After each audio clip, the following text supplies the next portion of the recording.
জানো ঈশানী, আমার গলার স্বর আর আমার ভাইয়ের গলার স্বর হুবহু এক। তুমি চোখ বন্ধ করে শুনলে বুঝতেই পারবে না আমি কথা বলছি কি আমার ভাই।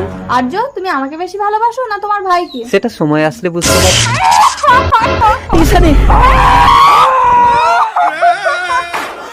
ঈশানী, ঈশানী, কি হয়েছে ছেলেটা? আমি চিনি না, আমি চোখে কিছু দেখতে পাচ্ছি না।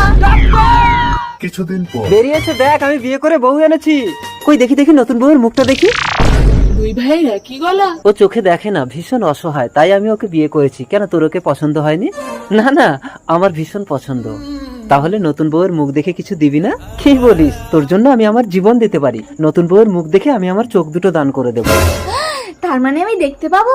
আমি ডাক্তারের কাছে গিয়ে চোখ দান করার ব্যবস্থা করছি, তোমরা এসো। এবার আপনি আস্তে আস্তে করে চোখটা খুলুন তো।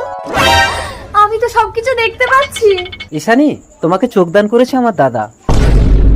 তার মানে তুমি আমাকে বিয়ে করে